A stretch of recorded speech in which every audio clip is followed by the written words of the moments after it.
If you were coaching the Trojans tonight against Edina, what pump-up song would you recommend to the boys to get them going? Well, I mean, tonight you're gonna have to play a little old school hockey, maybe against Wayzata. Try and Against Edina, but yeah. You're the coach of the Wayzata in this scenario. So you're playing against Edina tonight. Yeah. So you're gonna have to play kind of old school style hockey, right? Chip pucks behind their D. So you're gonna go a little old school, probably some '80s rock, maybe a little Motley Crue, a little Guns N' Roses, AC/DC, something like that in the locker room, and get the boys up and do a little headbanging. You already come out with Enter Sandman, so I mean that's good. Yeah, but the locker room is really struggling these days. Well, have you noticed that? Well, the locker room's probably playing some sort of rap music. Yeah, how does that pump you up? Which you can't understand the lyrics or what they're saying. How does that pump you up? It doesn't, and then you come out and play not well. You play like hip hop music. Correct. Describe hip hop music on the ice? Probably sauce passes. A lot of sauce.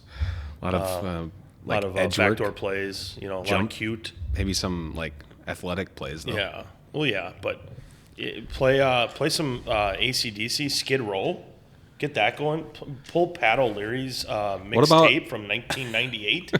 What about like heavy metal stuff? Well, I mean, now you're getting Megadeth in there, and Avenged Sevenfold. Yeah, I mean, if you want to really go play the body hard, that's probably the way to do it. Disturbed. Maybe let the bodies hit the floor. Yes. Yeah, there you Slipknot. go. It's a little. How about Rage Against the Machine? Rage Against the Machine. Corn.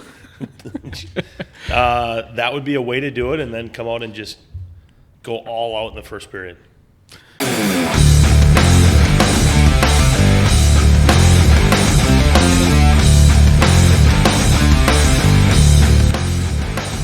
All right, welcome in. This is episode 24 of the Individual Skills Hockey Podcast. My name is Miles Deef, and we're lucky to be joined by Ben Monahan today. Ben was a fixture in Season 1, but your first appearance of Season 2, so thanks for joining us. How you doing?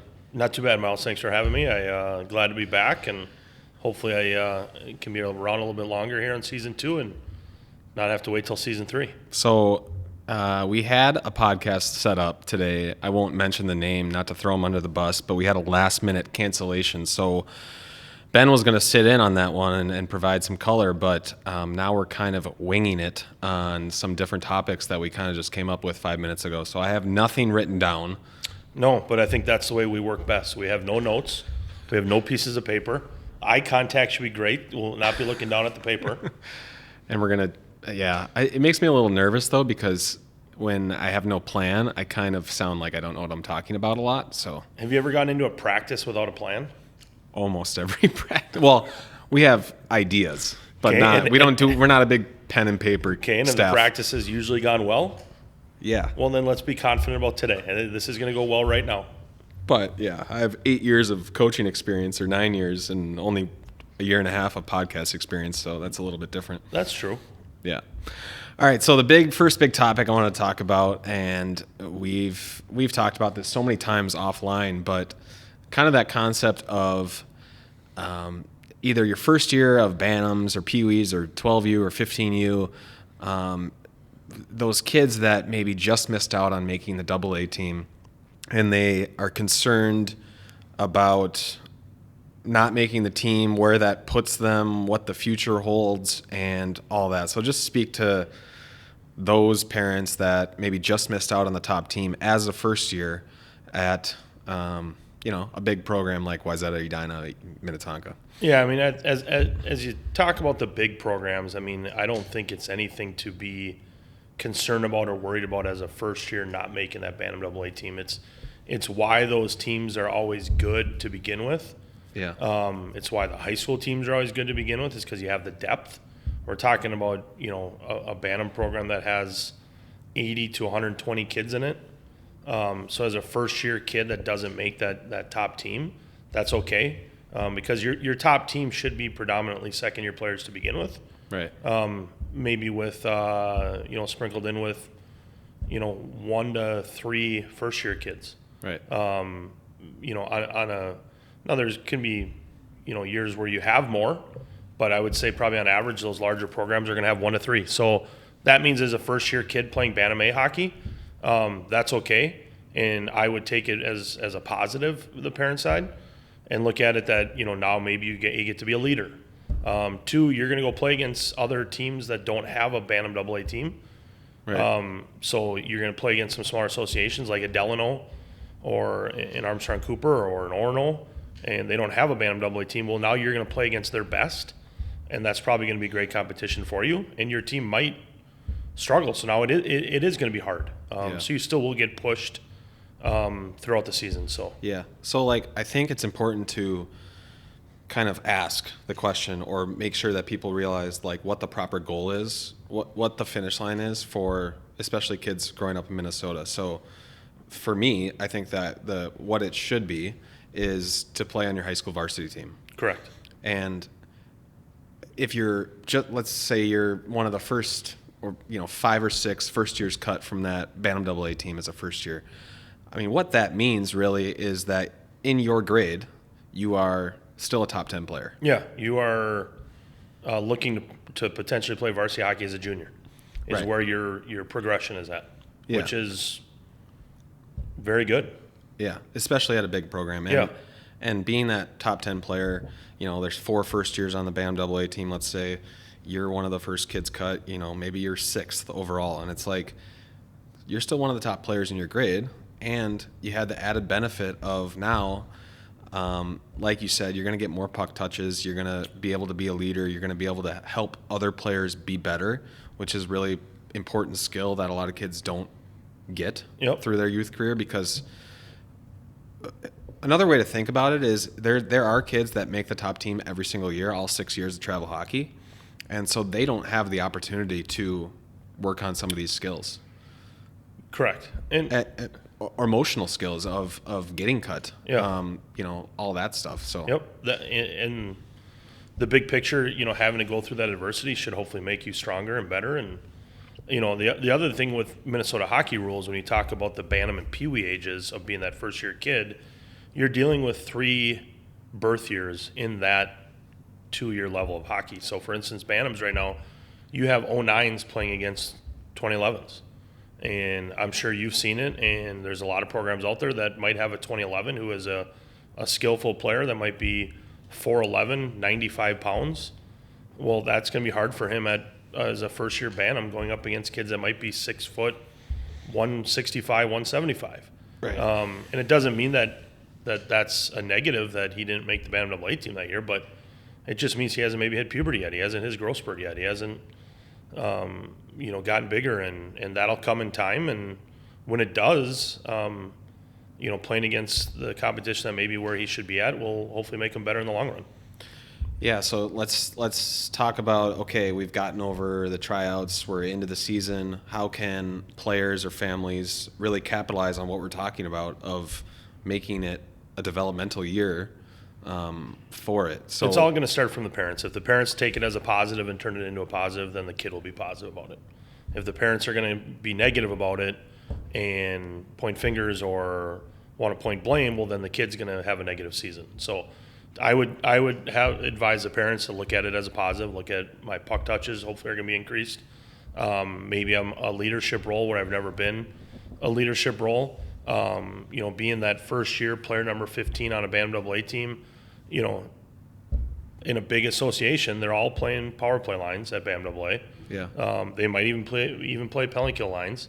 So you might miss out on most of that opportunity. Right. And you see coaches these days in a throwaway scrimmage game still play their power play lines. So if you don't make the Bantam AA team and now you're on the Bantam A and maybe you're one of the best 5 kids on that team, well, that Bantam A coach might play power play lines, and now your ice time just increased. And so from a status thing of playing Bantam AA to maybe not being developed, turn it into a positive of saying, hey, now your ice time went up, your leadership role went up, your puck touches went up, and now you're going to be even better going into your second year of Bantams than you were as a first year. Okay.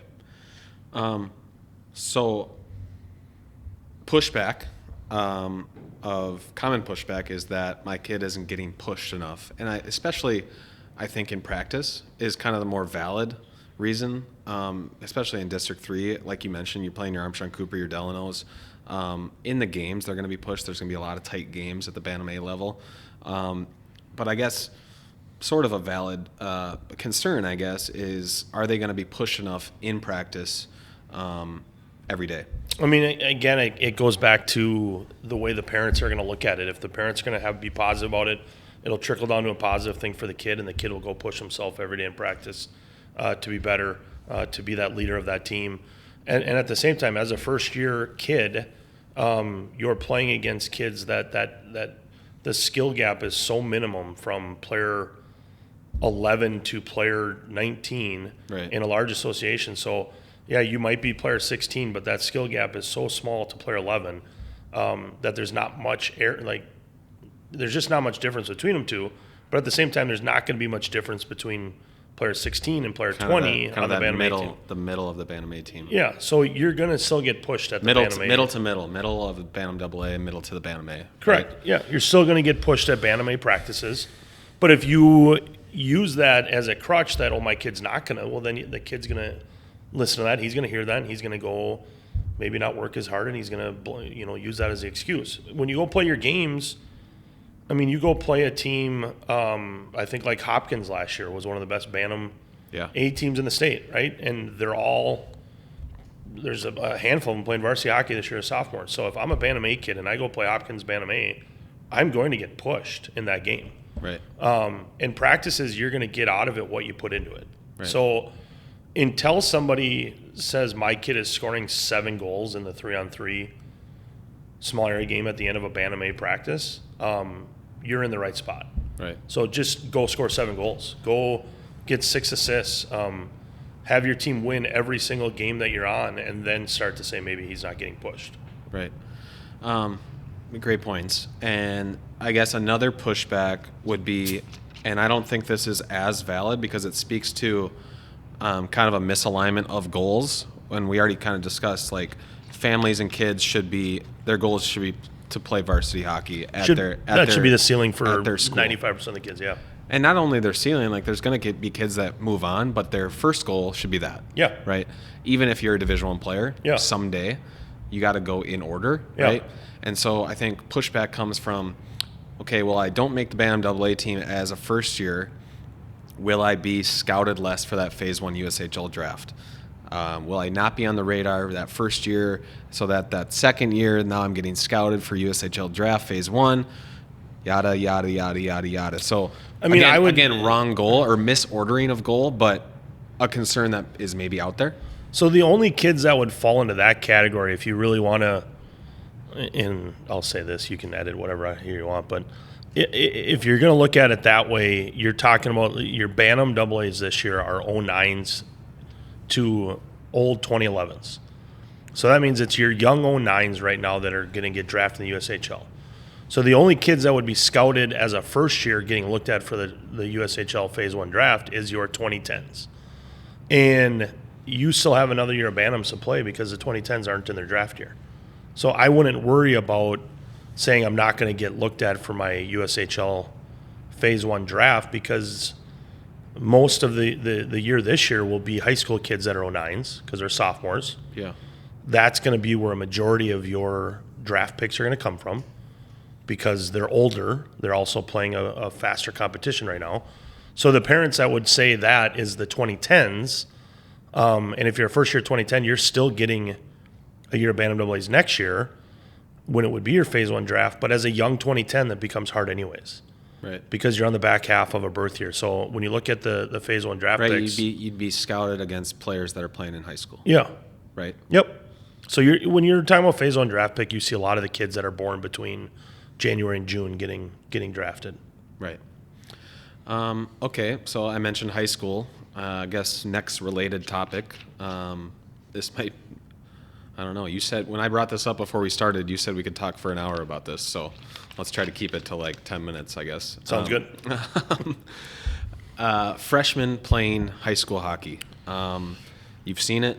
I don't know if it's increasing. I haven't dove into the numbers. But a decision that comes up every once in a while at big programs, a little bit more often at smaller programs. What's your overall feeling on that decision? I mean, I can speak. And full disclosure, you're about to say it, but your son played as a freshman last year. I was going to say, speak on experience, as I was saying. I think when you talk about, the ninth grader playing varsity hockey, there's so many things that go into it. What is their maturity level? What is their strength level, their size, their skill, their emotional, mental state of their game, of their life as a kid?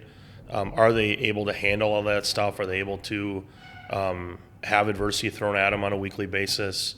Are they able to go in and understand that they're not going to maybe be the guy like they've been at youth hockey their whole life? But I think from a development standpoint, I think if a kid can play varsity as a ninth grader, I think it's worth it. I think it's the right decision as a ninth grader. You have already played 180 games as a peewee and a bantam, another 70 as a squirt. So you're looking at 250 youth games plus your AAA hockey that you play, plus whatever other tournaments you're in.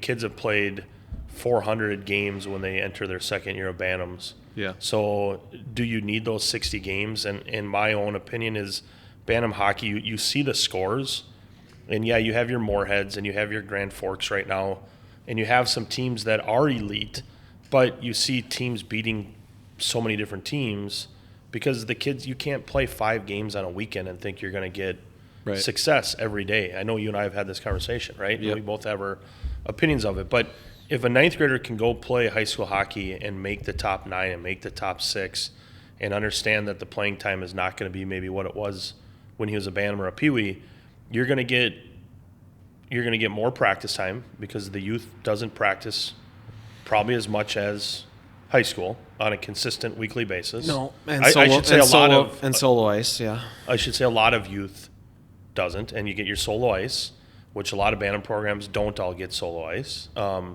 You get a more simpler schedule. Your practices are after school. You now have your evenings to go home and do your homework. You maybe get more of an off-ice program with high school that you do at youth. Your practices are probably going to be harder. You're going to learn more of the game probably. You're going to get pushed on a daily basis to be the best that you can be. Right. And you're going to go play against grown men. Whereas, I watch freshmen play bantams to start the year, and I see kids playing, and I know they're going to high school, and it's like, they're out there not doing anything. Right. And then they get to high school, and all of a sudden they got 10 points in 5 games, and it's like, well, yeah, because they didn't even care, weren't trying. So, to long-winded version of what you wanted me to say, but I would say if you're ready to go and you can make the varsity team, I would advise people to certainly think hard about doing it. Okay. I got a couple things on this. I think number one, it's really important to have a high school coach that can have an honest conversation with you about that decision. Correct. Not everyone has that. Yep. The other issue that comes up is when players are are going to a private school. Let's put it that way. Yep. So when I think a lot of times, I'm going to be honest, the recruitment or the attractiveness of going to a private school is that ability to play as a freshman and hopefully speed something up in development. I think that's the complete wrong approach to take this whole thing. Playing as a freshman is not a avenue to speed up or get scouted or whatever. Correct. No. You have to be ready and then you go, this is why it's really important to have somebody that you trust that can tell you yes or no on that decision. Are you ready or not? Correct. Going to a private school should have nothing to do with just being a ninth grader to go. Like that shouldn't be the reason why I'm going, just to try and play hockey. And in all reality, if I'm going to a private school, I would be very careful as a ninth grader going there because you don't know how many kids they have coming in. You can be replaced at a private school the next year. Whereas, a public school, you going as a ninth grader, they care about your development because they know they're going to have you as a junior. A private school could go find somebody different. So I would be careful going to private schools as a ninth grader for the reason of playing varsity hockey. Yeah. But I just think from the overall, their development, their stage of their hockey career, their life that they've gone through in playing hockey, if you're ready to go and you can make the top 9, it doesn't even need to be power play time or not. I mean, my son was a ninth grader. He got power play time last year. He got penalty kill. He played a new position, and now he's playing forward, which is a more natural one. But I look at his development from last year to this year, and it's night and day. So was a reason because he went and played high school? I don't know. But if you're a ninth grader this year, you're either an 08 or an 09. No, you're an 09 or a 10. So you're playing against 06s. So that should only right there just make you better just because of the practice time you're going to get. A lot of high schools practice for an hour and a half, hour and 15. A lot of high schools do more, chalk talk stuff. 20 skaters on the ice. Yep. So it's just there's 8. A lot of things that go into it where I think you're getting, maybe that saying of you're getting a little bit more bang for your buck. Yeah. True, and I agree with everything you said, but I will once again reiterate and underline that be self-aware as a parent enough to get a second opinion, let's say, someone that you trust that you can ask. Even if you're a hockey guy, you played at a high level, you coach, whatever, and you think that you have a unbiased opinion on where your kid's at, I think it's a really good idea to ask somebody else. And I think you're spot on. Ask for a second opinion. Talk to some outside resources that you might have. But at the same time, when a parent goes and talks to a coach, don't believe what they say right away, whether it's good or bad. Hey, your kid's top 6. He might be saying that, but by January he might be F9. Like that can happen. So just be aware of that. But at the same time, a lot of coaches will say, I can't really offer you an opinion. And you just got to somehow read between the lines of where that coach thinks you fit at. But a lot of coaches aren't going to up front say, hey, yeah, you're top 6 or you're top 3 or whatever. Or, coaches can't do that. It gets them in a little bit of hot water, a little bit of trouble. And yeah, for sure. You just got to kind of look at it and make the best decision for yourself. But yeah, I just think my own opinion as a second year, and you see so many right now not playing, and you see Bantam AA hockey of just so many games, kids playing 70 games, 65, 60, 5 on a weekend, 3 the next weekend. They get 2 practices, they're half ice. I'm just not a massive fan of it if you can go play varsity hockey. Yeah. And then one more thing on this, I just want to say, I think when I was growing up or before that, kind of that 2000s, 2010s, I think it was much more of a risk from a developmental standpoint if you were, let's say you go and you don't get the ice time that you're looking for because of the 25-game schedule. I think in those days there was a lot less opportunity to supplement with other opportunities to play games. Now you have, with you guys in Minnesota Lakers, you have tier 1 programs that you can go play for in the fall. You can get your 20 games that way. And then you can get to there's opportunities to get your 50 or 60 games in your calendar year without having that huge risk of, okay, the old argument was 60 games at Bantams, 25 games at high school. Correct. I don't know if that risk is still there. No, I would agree. And I think the overall development is more important than just playing games. And I think you can speak on this part too, but I think if people look at the who's ranked number 2, 3, or 4 in the state right now. I believe it's the Hill Murray Pioneers. Is that correct? Hill Murray, St. Thomas, Edina. And I believe Hill Murray's JV team typically has 5 to 8 8th and 9th graders on it. Yeah. And they pull them in and develop them under their system. And I believe Caden Zazada, 09, probably going to go pretty high in a Phase 1 draft. I think he played JV last year at times as a 9th grader. So I don't think it's what I'm saying is there's people out there that do it as a JV player too. Right. So it's just something to look at where you're at in your hockey stage. And a lot of it is just more about development, more about the practice, the quality of practice you're going to get at a high school level versus a Bantam level. So don't necessarily look at it being just a first game situation. Sure. Should we move on to our next topic? I'm ready. Do 15, 20 minutes on that, and then we can wrap it up and go play a high school game tonight? Yeah, works for me. Yeah, this is a big one tonight. Yeah. Thanks for coming. I'm excited. Packed house. We got the band coming tonight. You came on Saturday, and you watched us play well, and then you left, and then we started playing not so well. I know. I think I'm going to have to stay all 3 periods this time. because I believe it's going to be a close one the whole game. So, Okay, so little controversial topic here, maybe a little hot button or emotional or whatever, but I think it's important to talk about as parents are navigating the youth hockey world. When and how should concerns be brought up to coaches, administrators, board members about something that is occurring or occurred during a youth hockey season? I can say based on experience, I think it is okay to raise a concern as a parent if you feel that you need to, but that concern should always go straight to the coach first. Don't ever go higher than the coach. No matter if it's a Squirt B2 team or your high school team, your number one concern should be to the coach first. Hey, so-and-so, I have questions. Do you have time to talk?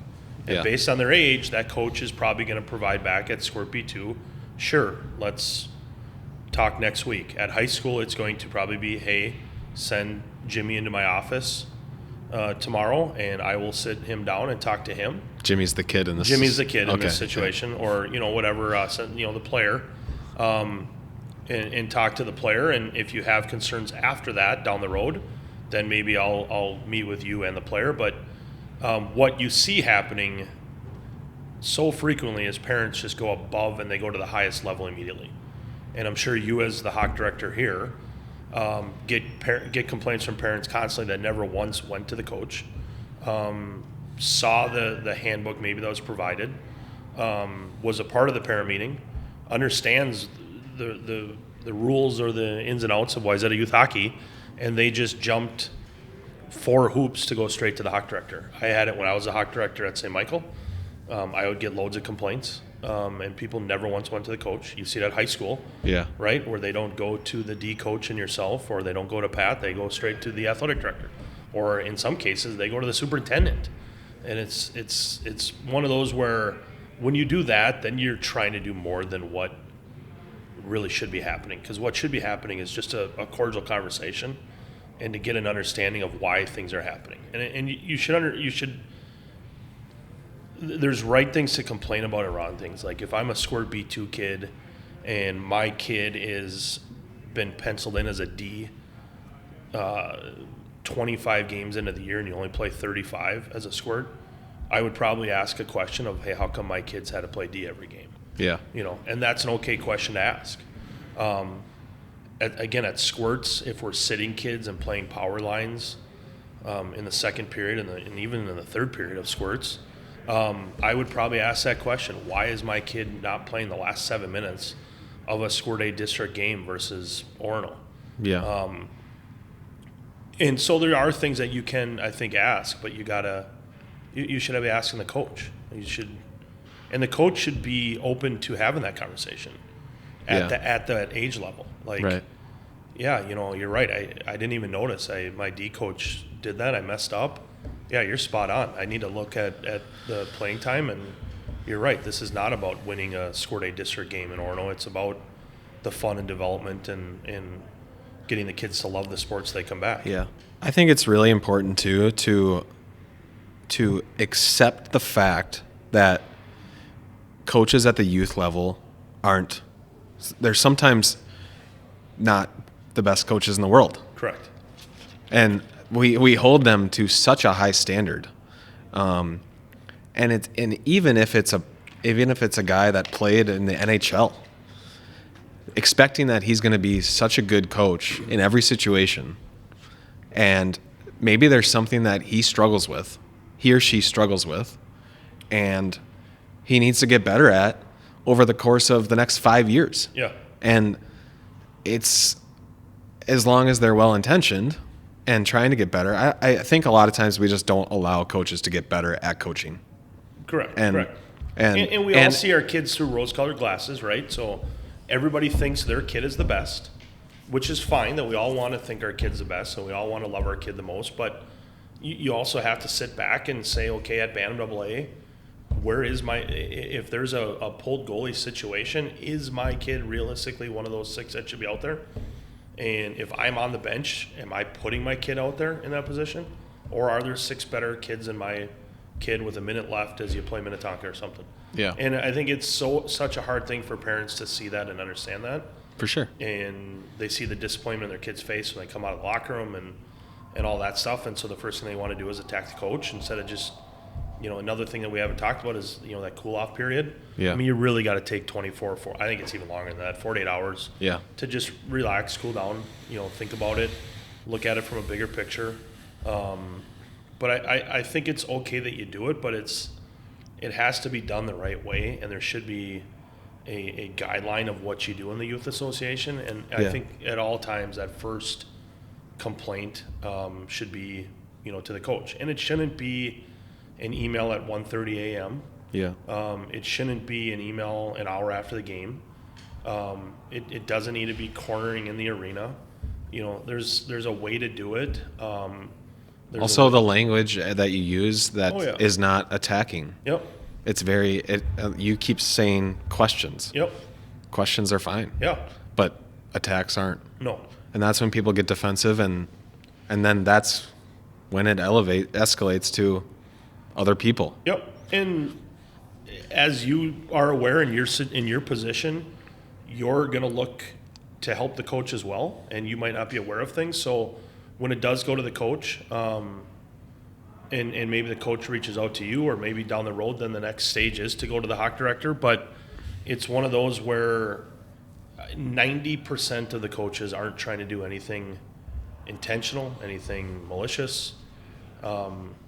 They usually aren't trying to berate your kid or anything like that, or do anything wrong in their eyes. But yeah, there are. But they're well intentioned, but there's sometimes where they lack the skills. Yeah. Whether that's the demeanor that they're communicating with 10-year-olds. Yep. They lack how to communicate with a 10-year-old. Yep. Maybe it's a guy that coached in college for, whatever, Correct. or coached in high school, and now he has a kid coming through the system. Correct. And he's coaching like it's a high school team and they're 10-year-olds. Correct. So he's lacking those skills. It doesn't mean he's a bad person. No. And you brought up kind of the playing time thing, and I want to make another point about this. It's like you said, 90% of the coaches are trying to do the best thing for all the players. Yep. So an example I can think of is your goalie goes out there and he lets in 7 goals in the first period. Yep. What do? So most people think the right thing to do is to pull the goalie. Yep.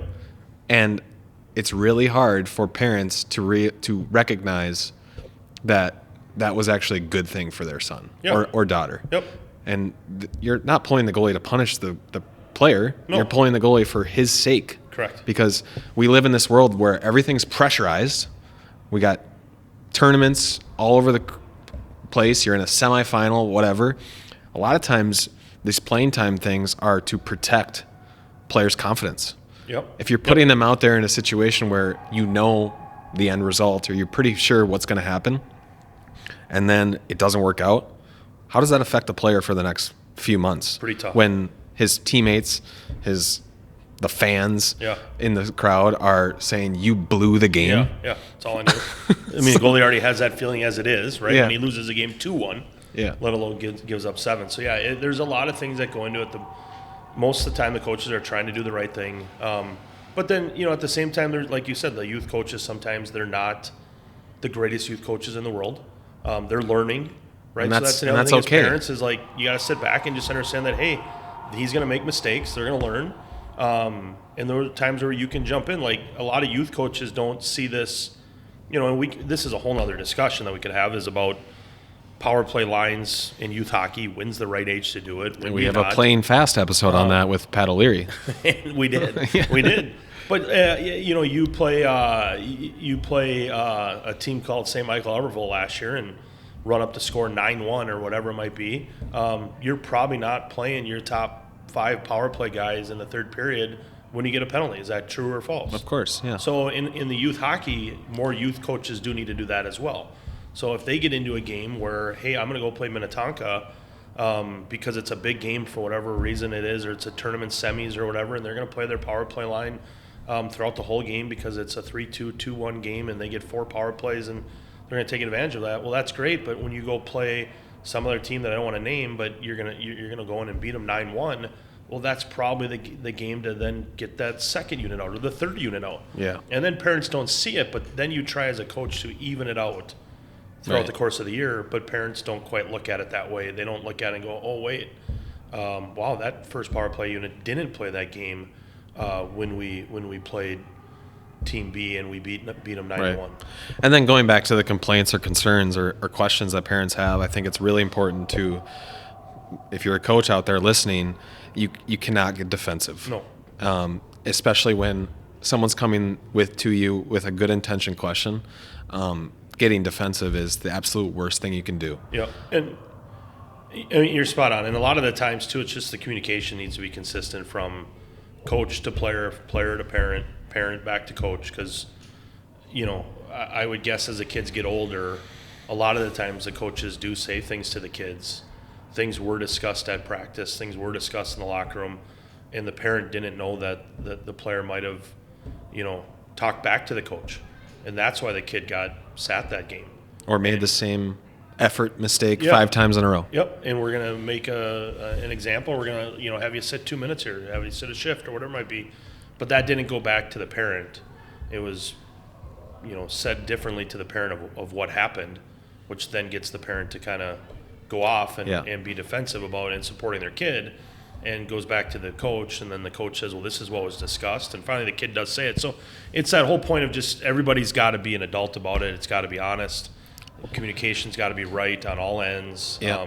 And that's the same thing with the coaches in the beginning of the season. Like, set the expectations right away, be upfront and honest about it, and then follow through with it. Yeah. And then one more thing on this topic, and we can wrap it up soon because we got to go prepare for the game, the big game. When it comes to things like bullying or an incident that occurred between 2 kids or maybe some bad behavior in a hotel in Duluth, I really, really need to get this across because I see it all the time. Parents really struggle admitting their kid could have done something dumb. Correct. And I don't have kids, so it's really hard for me to be on my high horse about this. But at the same time, you have to realize that if you have a 12, 13, 14-year-old son, that's all they're gonna do is make mistakes. Correct. And so when your son gets accused of bullying another kid, your response cannot be, "My son would never do that," and if he did, he would tell me about it. How is that ever gonna occur with a teenage boy that's gonna admit to your dad that I bullied this kid? It's never going to happen, and that is a scenario that happens right now almost every month, every week in youth sports in general. And in school. And in schools, and there's not much that the schools can do about it these days.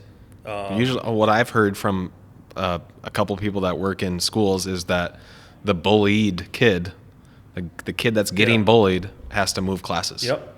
Because they don't know how to do solve anything it. different. Yep. Yep. And that's where it's just, again, like you said, is I think it's one of those where it depends on how far the bullying is. But if a kid and 2 kids are screwing around up in Duluth and they get in trouble and one kid did something to another kid, like you said, the parents just have to sit back and admit that, okay, yeah, my kid messed up, and I'm going to handle that with my kid. And that doesn't mean you have a bad kid. No. And what you don't see ever happen, right, is you would love to see a parent say, something, coach, my kid was caught up in Duluth doing this, and that, and that's not behavior that we expect as parents.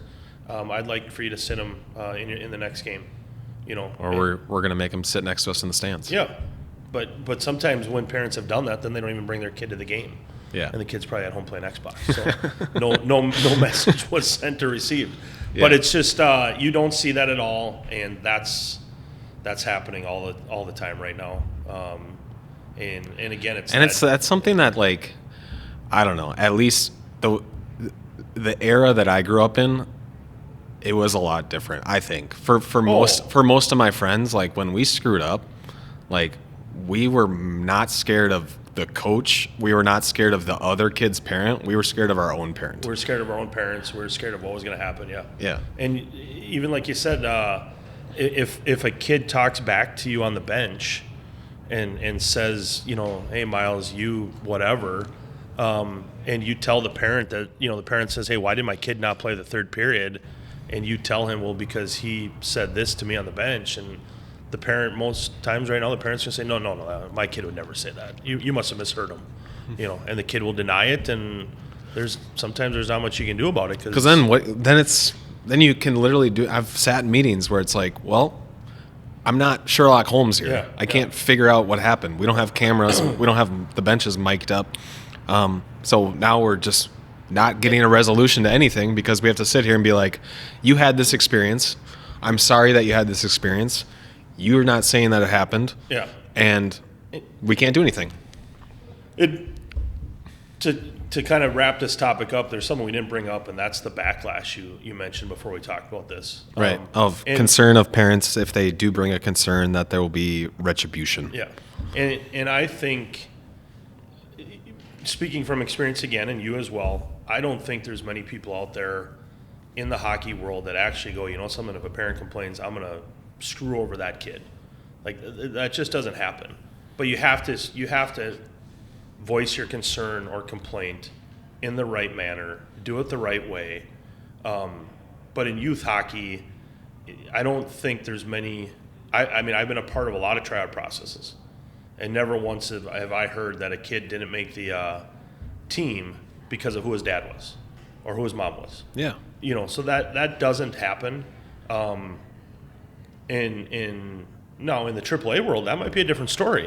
Those are private businesses. They can do what they want, and so parents, watch out burning bridges. But I think if you do it the right way, and I think where coaches get defensive is if you tonight have an issue with a defenseman on your team and you end up disciplining him in the period, if that parent emails the principal and the superintendent and the athletic director complaining about you as a coach, you're going to feel defensive. Because For sure. Why didn't you just ask me? Why didn't you email me on Saturday and said, hey, do you got time for a phone call? Now, maybe your rules are we don't do phone calls. That's fine.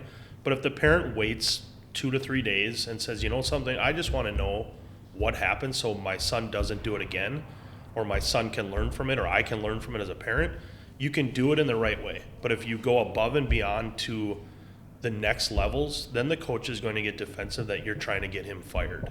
And that's where parents just have to be careful. The first situation that you described, you're operating as an ally with the coach. Yeah.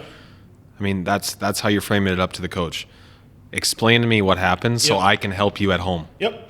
And that's what you want. And that's the best. Yeah. That's what both should want. That's what makes the whole job easier. So it's like that's that scenario. The other scenario, like you said, is defensive time. So. Yep. And that's where the coach is going to start to feel attacked and get defensive, and that's where things blow up, and those are the things you want to avoid. So to kind of end this one, parents, you can voice concerns. You can complain if that's the word you want to use, but I would use it as asking questions, and I would be open-minded in what my answers are that I'm going to get. Right. And be okay with hearing things as long as what you're getting back is, honest truth. Okay, last fun question. What's the concession item that you're going to be purchasing tonight at the Plymouth Ice Center? It's always popcorn at Plymouth. One of the best popcorns here because you get real butter. So, what's the best bratwurst or hot dog around the metro? Oh, I don't eat many bratwurst or hot dogs at places. But what about nachos? I don't get many nachos either. What else do you get? I will pretzel. say pretzel with cheese. Nope, I will say when you go to the north, as you know, you travel to Roseau. Ooh. And Roseau, shout out Billy Lund. That is what he does in the winter. Runs that concession stand. What do you get there? There, it's always taco in a bag. That's so good. I get that too every time. And if you haven't had the Russian tea, you get the Russian tea as well. You know what else I've gotten at Heritage in Duluth? Wild rice soup. Oh yeah, they have that at. So good. I believe Roseau also has a bread bowl with wild rice soup. This year I actually got a baked potato up there. You can get taco meat on it. What is this, Russia? Oh, exactly. So I think what we're trying to say is, and then last night we played Brainerd. Brainerd had at Brainerd. At Brainerd. You were in Brainerd last night? Yep. Phenomenal mozzarella sticks. So what we're getting at here in the cities, people in the cities, you can do more than just nachos. They get Chick-fil-A here. They do bring Chick-fil-A in here, but does that mean they did it, or does that mean it just got catered in? But you do travel to the north, and their concessions, they take pride in their concession stands up there. Yeah, and but you have the Warroad, like the kids working it, and then they have to clean up after the. Why don't we do that here? Because that's a whole nother topic that we could discuss for 20 minutes. It'll be a coffee night and a bag of popcorn, and I'll be sitting in the Wayzata section along the white brick wall. All right. Thanks a lot. This is great for a no plan episode. Hope you enjoyed it. If you have any questions, please reach out or stop me at the rink, hockeyops@wayzatahockey.org. And Ben, any last words? No, this was a blast. I had fun. It was you were concerned that we weren't going to pull this off, and I think we knocked it out of the park. So I look forward to maybe another episode in season 2. If not, I look forward to season 3. Thank you for listening. Thank you for all the comments that I've received. By the way, it's been fun to have this little small community that's listening to all this BS that we're putting out there. So thanks a lot. See ya.